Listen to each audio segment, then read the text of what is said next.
Don't you dare, ref. That she got the ball. Good morning, Tottenham fans all around the world, and welcome back to the Irish Hotspur with your boy Dave, and this is Loan Watch, where our goal is to keep you updated on the performances of Tottenham players currently out on loan for the season. Each week we'll be tracking how those players are doing, monitoring their development, and discussing how it might affect their future at Tottenham Hotspur. A lot of time and research does go into this, so I would appreciate if you could hit the like button as we go through it, and I want to try and engage with you as much as we can, so get your comments and any questions you may have in the comment section below, and I'll do my best to answer as many of them as I can. So let's get into it, and we will be starting with Jamie Donnelly and Josh Keeley on loan at Leyton Orient. Josh Keeley and Jamie Donnelly were both in action this week as their Leyton Orient side faced Peterborough United in League One. Leyton Orient have been performing very well in League One, sitting in 8th place with a strong chance of promotion, and both players were named in the starting 11 for this game. We'll start with Josh Keeley. Keeley entered this match following his recognition as the PFA Fans League One Player of the Month. He earned his 11th clean sheet in 15 games, and on the day Keeley made 3 saves, 2 from outside the box, which were routine, and 1 impressive save from inside the box, where a Peterborough player attempted a cheeky chip, but Keeley did manage to catch it with one hand and gather in. Additionally, he made 5 clearances, showcasing his sweeper-keeper abilities, a quality increasingly expected from modern-day goalkeepers. Keeley's loan spell at Leyton Orient has been a resounding success, despite playing 10 fewer games than the League One's current clean sheet leader. Keeley ranked 2nd in League One, 4 clean sheets. His season also has included penalty saves, penalty shootouts, and even a goal, making it an exceptional campaign for Keeley so far. Meanwhile, Jamie Donnelly had a much quieter performance, with the midfielder substituted after 59 minutes. His loan spell at Orient got off to a challenging start as he was left out of a few matchday squads and initially struggling to get regular minutes under his belt for the first few months of the campaign. However, Donnelly has since gone on to make that number 10 spot his own, establishing himself as one of the first names on the team sheet in recent months. Recently, Donnelly was on an impressive run, scoring 4 goals in 5 games, leading to Leyton's manager, Richie Wellings, praising Donnelly, saying, "I take my hat off to him. I am so proud of him. The way he has come through the difficult time.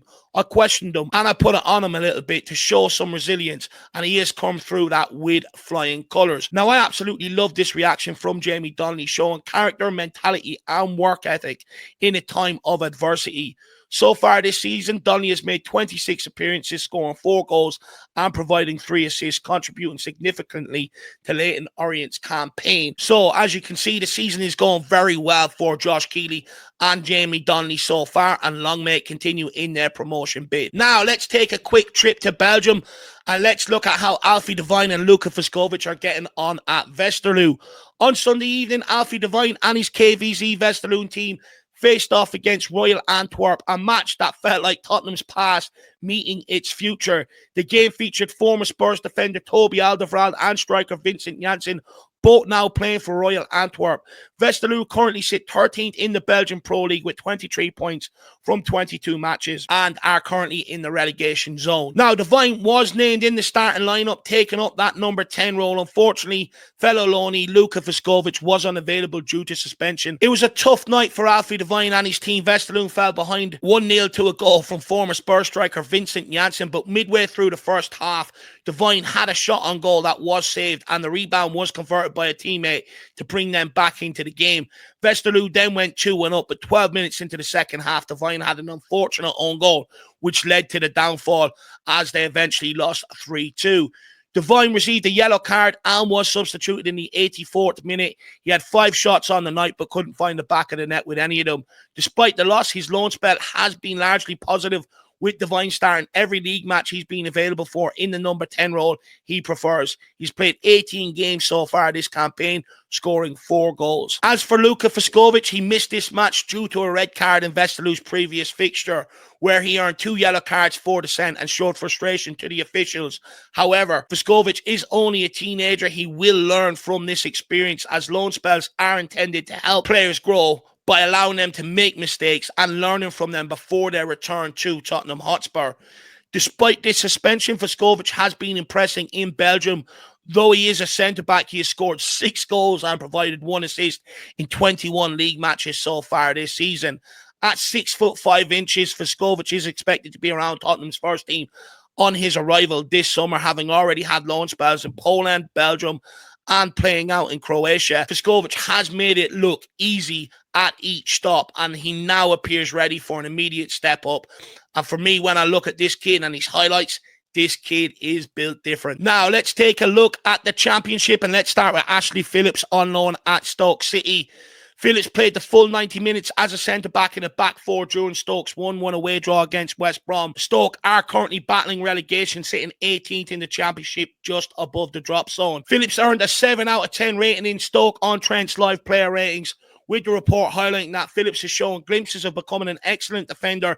His physicality, pace and ability to read the game were all praised. So far this season, Phillips has been a regular in Stoke's first team, making 20 appearances and scoring 1 goal. He appears to be playing with a lot more maturity, having made significant progress in his ability to be able to retain possession, which is one area I highlighted last season on why I think he was initially sent out on loan. But this season, you'll often see him making great passes out the back for Stoke, and he certainly looks like a more well-rounded player than he did last season with Plymouth in the Championship.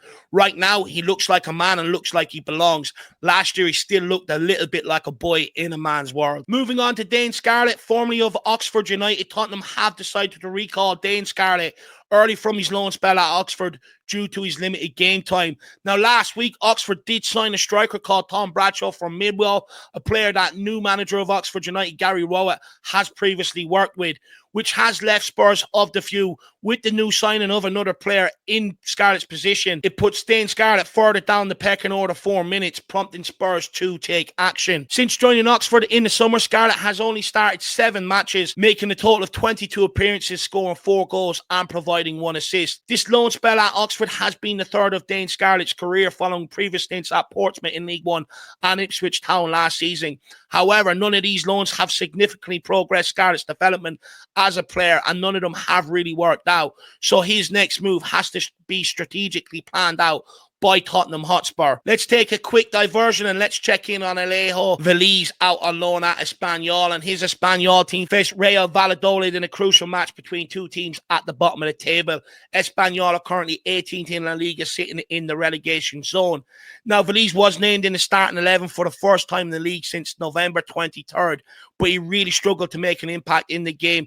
The only real opportunity that presented himself was a half chance, which he ended up missing before he eventually was substituted on the 80th minute after really failing to get himself in the match for large periods of the game, which pretty much sums up his loan spell at Espanyol.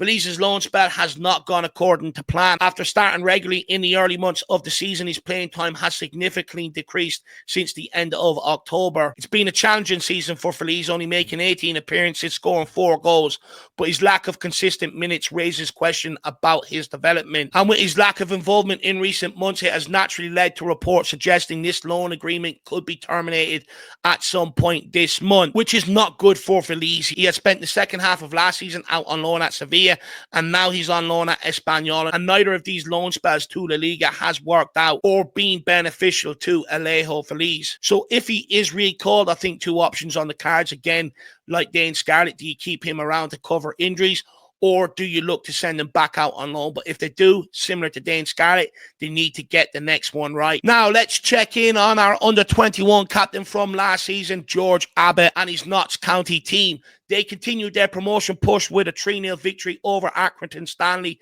Notts County are currently in 5th place in League 2, just 3 points off second. Abbott was named in the starting 11 in midfield, playing in a 3-4-3 formation. Abbott had a game to remember. He opened the scoring in the 16th minute, setting the tone for the game.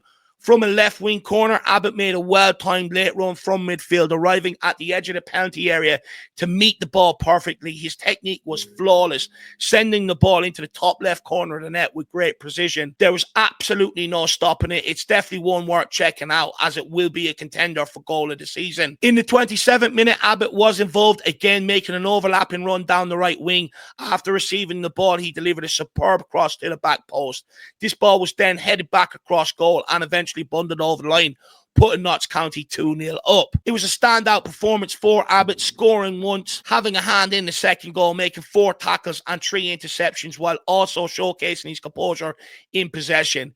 His efforts earned him a match rating of 9, demonstrating his ability to be able to contribute on both sides of the game. Abbott's loan spell has been a huge success so far, with 23 appearances, 4 goals and 3 assists. He's becoming a key figure for Notts County and has developed a knack for scoring goals, something that wasn't a hallmark of his game before he was sent out on loan. Now, let's check in on Manor Solomon at Leeds United. Solomon made his 11th start of the season for Leeds United in their 3-0 victory over Sheffield Wednesday this weekend, as Leeds continue their push for automatic promotion, currently sitting at the top of the championship table. It was a dream start for Manor Solomon as he capitalised on a mistake by the Sheffield Wednesday goalkeeper after a lofted ball over the top was spilled body on rushing keeper. Solomon quickly seized the opportunity, firing the ball past 2 defenders who rushed back to try and clear it off the line. Solomon was substituted in the 83rd minute, leaving the pitch to a standing ovation from the Leeds United crowd. He earned an 8 out of 10 rating in Leeds Live player ratings, with the report praising his composure for the goal. Also going on to say Solomon kept the ball under pressure and was a consistent attacking threat, making dangerous runs and providing key crosses. After 2 seasons plagued with long-term injuries, Solomon is now getting regular game time at Leeds, something he desperately needed.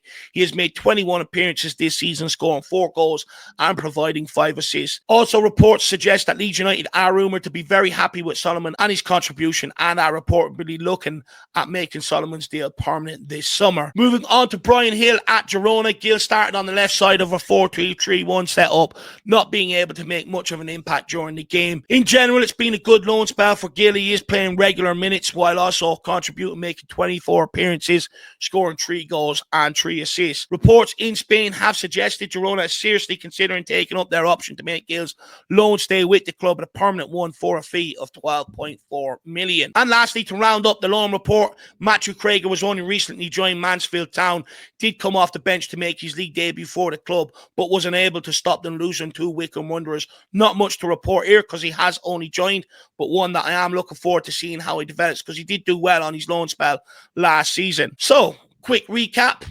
Josh Keeley doing absolutely brilliant. Jamie Donnelly finding his feet at Leyton Orient. Ashley Phillips having a really good season at Stoke City. Solomon producing 4 leads. Brian Hill could potentially depart.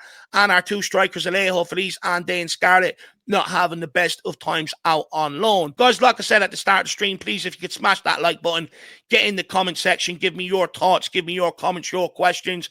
Who do you think has been the most impressive loan player so far, if you have been following them? Let me know in the comment section below. I'll see you back here later on for a debate show at 6 p.m. with Johnny, Sean Butler and Sam, myself and Jack, where we will be discussing the impact of Tottenham's failure to replace Kane and an aging son on the team this season. So guys, I'll see you back here later on. As always, come on you Spurs.